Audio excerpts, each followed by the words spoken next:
এই ট্যাগপ্যান্ট করে যে আপনারা বিভিন্ন জায়গায় যান, আপনারা যে বেড়াতে যান, তো আপনারা কি বৈশাখ প্রস্তাব করে নাকি দাঁড়ায়া করেন? এখন 10 জনকে জিজ্ঞেস করলে তো 10 জন মুখ সরবে বলতে পারবে না, কিন্তু আমি সাইকুল তো বলেই দিতে পারবো যে ভাইয়া তোমরা যারা ট্যাগ প্যান্ট করো, তোমরা যারা জিন্সের প্যান্ট পরো, একজনও পয়সা প্রস্তাব করে না। তারা দাঁড়াইয়া মুখে দাঁড়াইয়া পেশাব করে মুখটা পানি লয় না। আমি বলতে পারবো বেটা পেশাব করে পানি লয় না। এবার আপনি বলেন, আমি যে বলছিলাম যে তার স্বভাব কুকুরের মতো, আপনি এবার বলেন যারা জিন্সের প্যান্ট পরে, যারা দাঁড়ায় পেশাব করে, আর কুত্তা দাঁড়ায় পেশাব করে, তো কুত্তার সাথে আর তুমি মুসলমানের বাচ্চা, তোমার সাথে তো বাচ্চিটা বলেন মিয়া। নজন ভাইয়া তোমরা বলো, আপনারা বলেন ভাইয়া। আমি যে বললাম যে কুকুরের স্বভাবের মতো, আল্লাহ তাআলা স্পষ্ট দলিল আছে যে তার স্বভাব মানুষের মতো না, কুকুরের মতো। এবার যে যারা পেশাব করে, তো এটা কি বলবেন? তো পার্থক্য শুধু এতটুকুই আছে, কুত্তা এক ঠ্যাং, কুকুর এক ঠ্যাং আলকি দিয়া, আর তুমি যে সুজা গুলা, এটাই ঠিক কিনা ভাই? আমি তো অনর্থ কথা বলতেছি, আমি তো ঠিক কথাই বলতেছি। এবার আমার সামনে দিলে চশমা লাগাইয়া, চুল একটু গাড়ি গাইয়া, হ্যাঁ পারফিউম লাগাই, আবার কথাটা শুদ্ধ, কথা কয় শুদ্ধ। আসসালামু আলাইকুম, কেমন আছে? ভালো আছে? এবার শুদ্ধ কথা কয় কি? এবার মুখে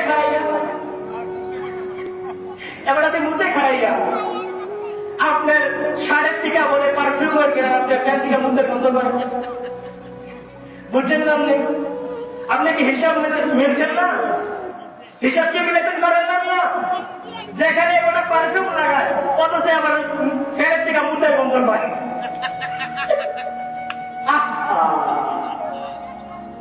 এবার বলেন ভাই, আমি অনর্থক কুকুরের সাথে তোমার পার্থক্য আমি বলি নাই, কুকুরের সাথে তুলনা আমি এমনি দেই নাই, আমি তো ঠিক করেই বলছি। পুরোনো তারিখের আয়াতই আছে যে তোমরা দাঁড়িয়ে আসা মুদ্রাও মানিল না, অথচ তোমরা মুসলমানের পরিচয় দাও, মুসলমানের সন্তানের পরিচয় দাও। আরে তুমি যদি মুসলমানের সন্তান হও, তাহলে তুমি কোন মার দুধ খাইয়ে নেবে না? কোন মার দুধ খাইয়ে আপনারা? যেই মা আপনাদেরকে কোন নামাজের কথা বলে না, যেই বাবা আপনাকে নামাজের কথা বলে না, যেই মা আপনাকে ইমানদারের কথা বলে না, ইমানের কথা বলে না, আরে আপনি কোন মার দুধ খাইলেন দেবে না? হ্যাঁ, কোন মার দুধ খাইলেন?